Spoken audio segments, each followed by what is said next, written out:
Good morning, dear students. As in today's lecture, we'll discuss about non-stoichiometric defects.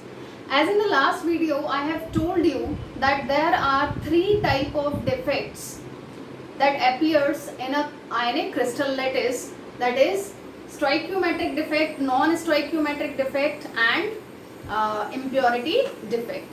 In the last video, we have discussed about the stoichiometric defects, their types and their consequences, conditions, etc. So today we will discuss about the non-stoichiometric defect.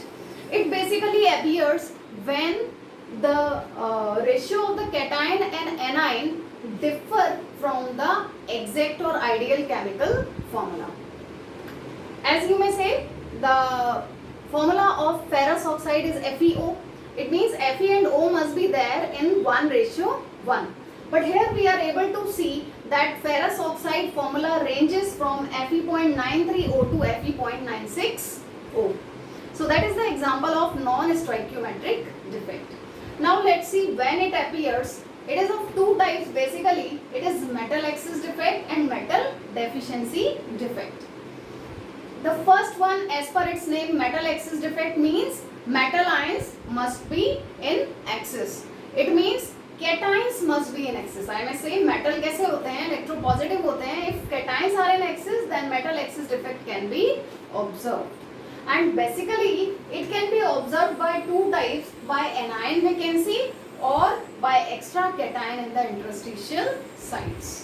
So let's understand it one by one. The first one is by anionic vacancy. Metal excess defect को हम observe कर सकते हैं when we see the anionic vacancy. Means suppose that it is a part of a crystal lattice, ठीक है, और यहाँ पर क्या हो जाए, the cations, the anions are missing. Anionic vacancy means anion जो है वो miss हो जाए और उसकी जगह पर क्या बन जाए, एक hole. The vacancy would be appear. So this kind of excess defect can be seen when number of anions are being missed from the crystal lattice, and to just maintain the electrical neutrality, the electrons takes its side position. ठीक है, यानी अगर number of anions किसी crystal lettuce में से miss होकर उसकी जगह कौन ले ले, इलेक्ट्रॉन्स ले लें, जिनको हम और क्या कहते हैं, एफ सेंटर कहते हैं.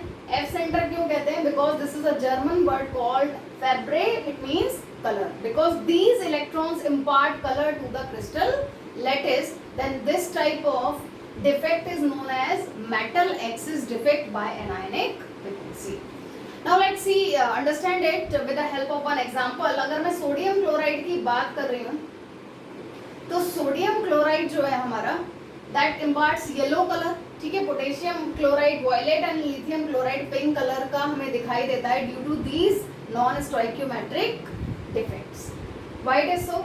When suppose sodium chloride crystal को, यानी सोडियम क्लोराइड को जब हीट किया जाता है सोडियम वेपर के एनवायरनमेंट में, in the atmosphere of sodium vapor, then that sodium atom get deposited on the surface of this crystal lattice, and Cl ion from the crystal diffuse out to get combined with sodium atom. तो sodium atom के साथ तो combine कर नहीं पाएगा Cl ion.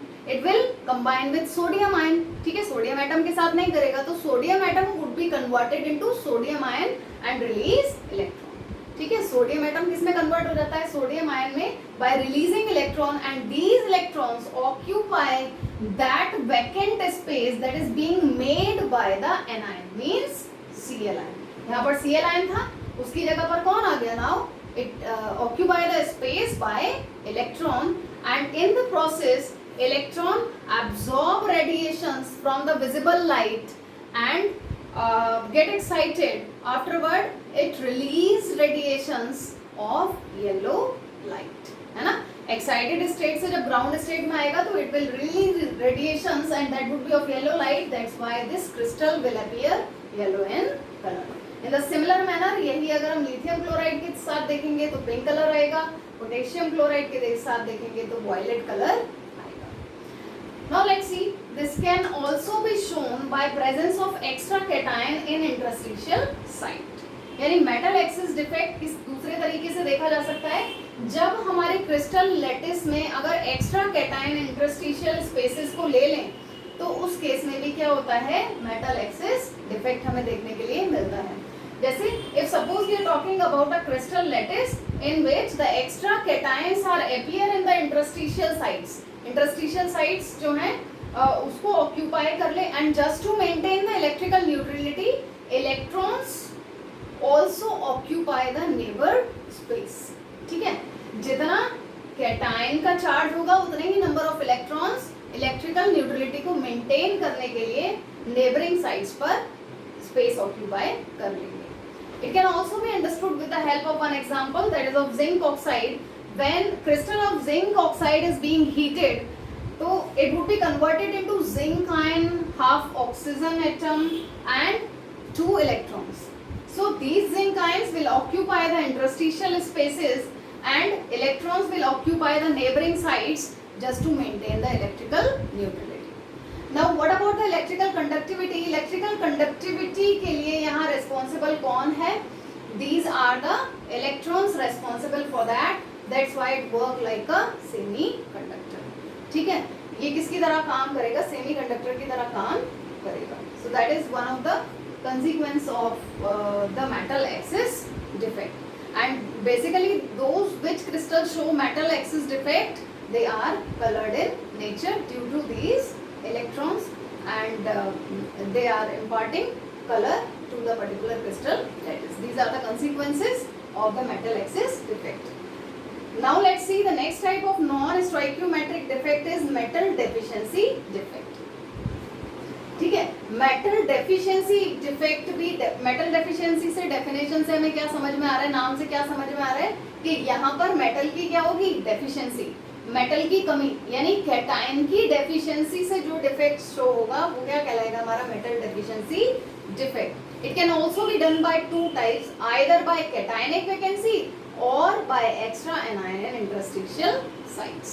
ठीक है, so by cation vacancy what will happen, ठीक है, लेट्स सी क्रिस्टल लैटिस जो कि मैंने यहाँ पर बनाया हुआ है. ठीक है, यहाँ हम क्या देख रहे हैं, यहाँ पर क्या आना चाहिए था, ए आयन आना चाहिए था, उसकी जगह पर यहाँ पर क्या दिखाई दे रही है, कैटायन वैकेंसी दिखाई दे रही है. Now just to maintain the electrical neutrality क्या होगा, हायर ऑक्सीडेशन स्टेट वाला वही मेटल आयन, ठीक है, यहाँ पर अपीयर हो जाता है. ठीक है, जैसे कि हम एग्जांपल ले लें किसी भी ट्रांजिशन मेटल का. बेसिकली ये हमें देखने के लिए मिलते हैं ट्रांजिशन मेटल्स में जो कि वेरिएबल वैलेंसी शो करते हैं. तो अगर मैं FeO का एग्जांपल ले लूं तो यहाँ पर अगर मान लीजिए कि Fe2 पॉजिटिव आयन मिसिंग हुआ, यानी कैटायन मिस हुआ, तो उसकी जगह एक नेबरिंग साइट पर हायर ऑक्सीडेशन स्टेट यानी Fe3 पॉजिटिव ऑक्सीडेशन स्टेट वाला आयन अपीयर हो जाएगा, जिससे इलेक्ट्रिकल न्यूट्रलिटी मेंटेन रहेगी. ठीक है, सो यहाँ अगर मैंने माना कि Fe2 पॉजिटिव वाला डिसअपीयर हुआ तो Fe3 पॉजिटिव वाला उतने ही रेशियो में आकर अकॉर्डिंगली जो है इलेक्ट्रिकल न्यूट्रलिटी को मेंटेन करेगा. So like this the other examples are FeS, NiO, nickel oxide, ferrous oxide, ferrous sulphide. यानी यहाँ पर हमारा एक्स्ट्रा चार्ज वाला कैटायन आ गया और ये हमारी क्या बन गई, कैटायन वैकेंसी बन गई. Now let's see extra anion in interstitial sites. Extra anion in interstitial site means जब किसी क्रिस्टल लैटिस में एक्स्ट्रा एनायंस इंटरस्टिशियल साइट्स को ऑक्यूपाई कर लें, है ना, और उसको मेंटेन करने के लिए इलेक्ट्रिकल न्यूट्रलिटी को अब मेंटेन करने के लिए क्या होगा, हमारी हायर ऑक्सीडेशन स्टेट वाला मेटल आयन कहीं नेबरिंग साइट पर अपीयर हो जाएगा. तो उस केस में क्या बन जाता है, the metal deficiency defect in extra anion in interstitial sites. तो बेसिकली हम क्या देखते हैं कि ये डिफेक्ट हमें कम देखने के लिए मिलता है. ऐसा क्यों होता है, बिकॉज यहाँ हम इंटरस्टिशियल साइट किसको ऑक्यूपाई करने के लिए कह रहे हैं, एनायन को, जो कि एक बिगर साइज का आयन होता है, तो वो इंटरस्टिशियल साइट को बेसिकली ऑक्यूपाई नहीं कर पाता. तो ये जनरली हमें देखने के लिए नहीं मिलता. मेटल डेफिशिएंसी डिफेक्ट में हमें ट्रांजिशन मेटल्स जो कि कैटायन वैकेंसी शो करते हैं, ये ज़्यादा देखने के लिए मिलते हैं. ठीक है, so it also work like a semiconductor, ये भी सेमीकंडक्टर की तरह काम करेगा कंसिक्वेंसेस में। क्यों, ऐसा क्यों होगा? It is just because the movement of the holes, ठीक है। उस केस में मूवमेंट किसकी वजह से होगा? इलेक्ट्रिसिटी किसकी वजह से पास होगी? Due to the presence of electron, and in the case it is due to the presence of the holes in the crystal lattice. In your physics, you must have studied about the semiconductors of N type and P type. तो basically हम क्या देखते हैं, metal excess defect में तो हमारा जो है वो N टाइप सेमीकंडक्टर काम करता है, यहाँ P टाइप। यहाँ कौन सा काम करता है? P टाइप सेमीकंडक्टर, और यहाँ N टाइप सेमीकंडक्टर।